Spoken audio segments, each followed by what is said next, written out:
আমরা আশা করব যে সবচেয়ে বড় জিনিস যেটা আমাদের 18 লক্ষ কোটি টাকা আমাদের মোটামুটি লোন ডিসবার্স হয়েছে, তার মধ্যে আপনারা যে রিপোর্ট থেকে আমরা জানলাম যে প্রায় 10 লক্ষ কোটি টাকা আমাদের ডিস্ট্রেস অ্যাসেট হয়ে যাচ্ছে, মানে প্রায় 60% of the total loan disbursement has been in question.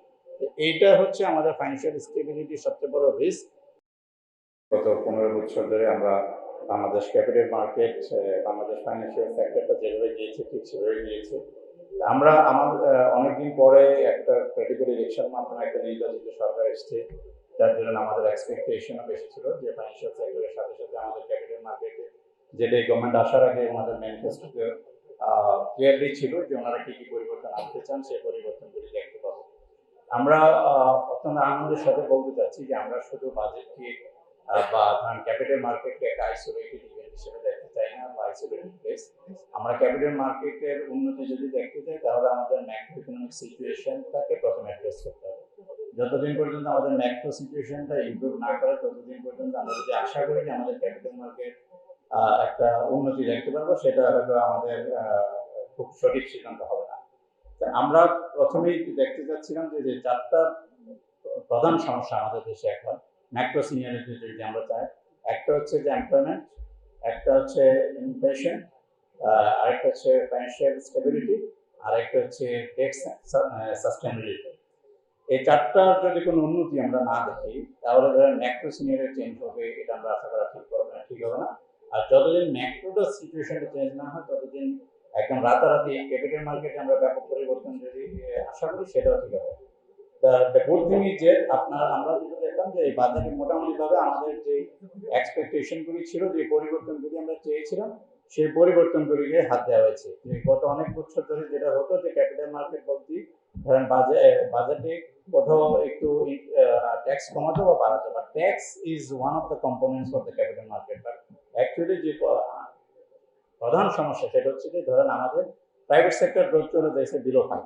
যতদিন পর্যন্ত প্রাইভেট সেক্টরের গ্রোথটা আমরা 10-এ না নিয়ে যেতে পারি ততদিন পর্যন্ত আমরা capital market, what is capital market? Capital market হচ্ছে আমরা হচ্ছে অর্থের যোগানদাতা বা পুঁজির যোগানদাতা। যতদিন পর্যন্ত ক্যাপিটাল মার্কেট থেকে এই বেসরকারি প্রতিষ্ঠানগুলি পুঁজি আহরণে না আসবে ততদিন পর্যন্ত এই ক্যাপিটাল মার্কেট সমৃদ্ধ হবে না। এবার আমরা যেটা দেখলাম যে এই যে আপনার বাজেট যেটা দেওয়া হবে সেটা যে প্রাইভেট সেক্টর গ্রোথটাকে ফিরিয়ে আনার জন্য যা যা করা দরকার, যেটা ধরেন মাননীয় অর্থমন্ত্রী মহোদয় অনেকদিন ধরে বলে আসছেন যে ডিরেগুলেশন, এই ডিরেগুলেশনের আপনার কমিটমেন্ট আমরা দেখতে পেলাম বাজেটে। তারপরে আমি ধরেন স্পেসিফিক একটা জিনিস বলতে চাচ্ছি যে কী কী জিনিস আমরা ভালো দেখতে পেলাম। সেটা হচ্ছে যে ধরেন আমাদের দেশে একটা ট্যাক্স ইজ এ ইস্যু, যা আমার আগের বক্তব্য লাগে। সেখানে একটা আমাদের নীতি ছিল যে যেখানে আপনার ধরেন যে প্রফিটটা নেট প্রফিট তার 10%, সরি তার 30%-এর কম যদি ট্যাক্স দেওয়া হয় তাহলে বাকি যে পুরো টাকাটা থাকে যেটাকে আমরা রিজার্ভ করি সেটার উপরে এডিশনাল ট্যাক্স হবে আরো 10%।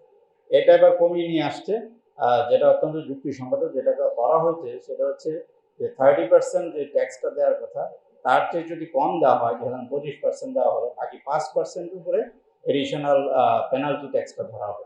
রিজার্ভের উপর আর এডিশনাল কোনো ট্যাক্স দেওয়া হবে না। এতে যেটা হবে কোম্পানিগুলির সক্ষমতা বাড়বে। দ্বিতীয় যে জিনিসটা আমরা বলতে চাই যে আমাদের এখানে আপনারা সবাই জানেন যে ঢাকা স্টক এক্সচেঞ্জ আজকে প্রায় 1976 এটা রিবিল্ড হয়, but actually it was build in 1954। এত বছরের মধ্যে আমাদের মাত্র 400 কোম্পানি, আপনার লিস্টের 400 কোম্পানির মধ্যেও ধরেন আপনার 200 কোম্পানি আর্থিকভাবে খুবই দুর্বল অবস্থায় আছে। যেটা হচ্ছে যে আমাদের এখানে অর্থনীতির তুলনায় আমাদের হাফে ট্রিলিয়ন ইকোনমির তুলনায় যেটা হচ্ছে যে আমাদের মার্কেটে মাত্র ইফেক্টিভলি 2 থেকে 250 কোম্পানি আছে, যার জন্য আমাদের যে মার্কেট ভলিউম সেটা 1000 কোটিতে আমরা যেতে পারছি। এবং এর কনসিকুয়েন্স হিসেবে যেটা হচ্ছে যে মার্কেট ইন্টারমিডিয়েট যারা, merchant banks, asset management company, stock broking, and the stock exchanges are actually phasing out day by day. এটাকে ধরেন আপনার যদি এখনই রাতারাতি আমি চেষ্টা করলেও যে সরকার পারবে তা না, এটা করতে পারে সেটা হচ্ছে ভলিউমটা ইনক্রিজ করার জন্য, যে আমার যে ট্রেডিং সাইকেল যেটা এখন T+2 আছে সেটাকে T+2 প্রপোজ করা হয়েছে। তা আগামী 1 বছরের মধ্যে T+0-তে প্রপোজ করা হয়েছে। T+0-তে আমরা না যেতে পারলেও আমরা আশা করি যে T+1 আমরা যেতে পারবো। তারপরে আপনার আরো কয়েকটা জিনিস আপনার লিবারালাইজ করা হয়েছে, যেমন ধরেন স্টক এক্সচেঞ্জগুলিকে এম্পাওয়ার করা হচ্ছে, যে নতুন কোম্পানি যখন লিস্টেড হবে তখন stock exchange most of the things will be done by the stock exchange.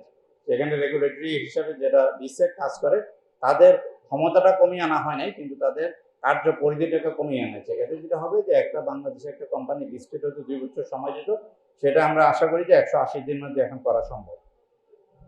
তারপরে আপনার কয়েকটা ব্যাপক পরিবর্তনের মধ্যে একটা পরিবর্তন বলি, যে সারা পৃথিবীতে আপনি দেখবেন যে বন্ড মার্কেট বলতে যেটা বোঝায় সেটা হচ্ছে মোস্টলি মিউনিসিপ্যাল বন্ড দিয়ে শুরু হয়। প্রতিটা মিউনিসিপ্যাল অথরিটি তাদের বন্ড ইস্যু করে টাকা রেজ করে তারপরে যে ডু দেয়ার থিংস ডান। কিন্তু আমাদের দেশে যেটা হচ্ছে যে একটা গভর্নমেন্ট অ্যালোকেশনের জন্য বসে থাকে, যার জন্য মিউনিসিপ্যালিটি তখনই সেলফ সাফিসিয়েন্ট হয়। বাট এই প্রথম মিউনিসিপ্যালিটিতে হয় না, কারণ হচ্ছে যে আমাদের মিউনিসিপ্যাল অ্যাক্টে বন্ড ইস্যু করার কিছু প্রতিবন্ধকতা ছিল। এবার আমাদের বাজেটে এটা যেটা বলা হলো যে এই যে প্রতিবন্ধকগুলিকে বের করে আনা হবে, মিউনিসিপ্যালিটিগুলিকে তাদেরকে তাদের বন্ড ইস্যু করতে বলা হবে, they have to raise their fund to meet their own expenditure. আমরা মনে করি যে এটাকে যুগান্তকারী পদক্ষেপ, কারণ বন্ড মার্কেট আমাদের এখানে অলমোস্ট অ্যাট দ্য জিরো লেভেলে আছে। এই বন্ড মার্কেট যদি উঠাতে হয় তাহলে প্রথমে যেটা করতে হবে যে গভর্নমেন্টের বন্ড ইস্যু করতে হবে, দ্বিতীয় হচ্ছে মিউনিসিপ্যালিটি বন্ড, আর তৃতীয় হচ্ছে কর্পোরেট বন্ড। মিউনিসিপ্যালিটি বন্ডের জন্য যে প্রতিবন্ধকতা সেগুলো থেকে আমরা বেরিয়ে আসার চেষ্টা করা হচ্ছে। তারপর আপনারা সবাই জানেন যে একটা স্টিমুলাস প্যাকেজ 2026 60,000 কোটি টাকা যেটা বাংলাদেশ ব্যাংক ইস্যু করেছে, সেটা বাজেটে উল্লেখ আছে। সেখান থেকে আমরা আশা করছি যে আমি যেটা বললাম যে আমাদের 400 কোম্পানি যে দুর্বল কোম্পানিগুলি আছে তার মধ্যে 400 কোম্পানির মধ্যে 200 কোম্পানি দুর্বল কোম্পানি। এই 200 কোম্পানির জন্য হয়তোবা একটা অ্যাক্সেস টু ফান্ড হবে। এই 200 কোম্পানি আপনারা এর মধ্যে জানেন, আপনারাই রিপোর্ট করেছেন যে বাংলাদেশের সবচেয়ে বড় বৃহৎ গ্রুপ যেটা বা পরিবার, কয়েকটা পরিবারের মধ্যে একটা পরিবার অলরেডি ফাইন্যান্সিয়াল ক্রাইসিসে পড়ে গেছে because of the debt, extremely debt crisis. সেখান থেকে এই যে 60,000 কোটি টাকার যে অ্যালোকেশন, সেটা আমার মনে করি যে এই লিস্টেড যে সিকিউরিটিসগুলি আছে তারা গোয়িং থ্রু ফাইন্যান্সিয়াল ক্রাইসিস, তাদের জন্য একটা বিরাট সহায়ক ভূমিকা পালন করবে। আপনার আমি অনেক বেশি সময় নেব না বিকজ আরো অনেক বক্তা আছেন, বাট আমি বলতে চাই যে ইন্ডিভিজুয়ালি যদি আমরা দেখি, যে আমরা আশা করব যে সবচেয়ে বড় জিনিস যেটা আমাদের 18 লক্ষ কোটি টাকা আমাদের মোটামুটি লোন ডিসবার্স হয়েছে, তার মধ্যে আপনারা যে রিপোর্ট থেকে আমরা জানলাম যে প্রায় 10 লক্ষ কোটি টাকা আমাদের ডিস্ট্রেস অ্যাসেট হয়ে যাচ্ছে, মানে প্রায় 60% of the total loan disbursement has been in portion. এইটা হচ্ছে আমাদের ফাইন্যান্সিয়াল স্টেবিলিটির সবচেয়ে বড় রিস্ক। আমি আশা করব যে এই বাজেট এবং বাজেটের পরে আমাদের অর্থ মন্ত্রণালয় এবং অর্থমন্ত্রী মহোদয় এই ব্যাপার থেকে নজর দেবেন, যতদিন পর্যন্ত আমরা আমাদের ফাইন্যান্সিয়াল স্টেবিলিটি ফিরিয়ে আনতে না পারি। আমরা যে বাজেটটা দিই সেটা আসলে মানে সঠিক বাজেট হলো, সেটা অ্যাচিভ করাটা উড বি ভেরি ডিফিকাল্ট, আর সেটার সাথে ক্যাপিটাল মার্কেটের ডিপেন্ডেন্সি ইজ টু হাই। আমাদের ফার্স্ট অ্যান্ড ফরমোস্ট রিকোয়ারমেন্টই হবে যে আমাদের ফাইন্যান্সিয়াল স্টেবিলিটি এবং ডেট সাস্টেনেবিলিটি, এই দুটার ব্যাপারে আশা করব যে আমাদের এখানে এমপি মহোদয়রা আছেন, ওনারাও এটা দেখবেন। ধন্যবাদ। সো সেটার জন্য কি প্রয়োজন, আমাদের সুন্দর একটা প্ল্যানিং থাকা দরকার, যে প্ল্যানিং এর মধ্যে প্রতিটা মন্ত্রণালয়ের সেপারেটলি বাজেট আসে।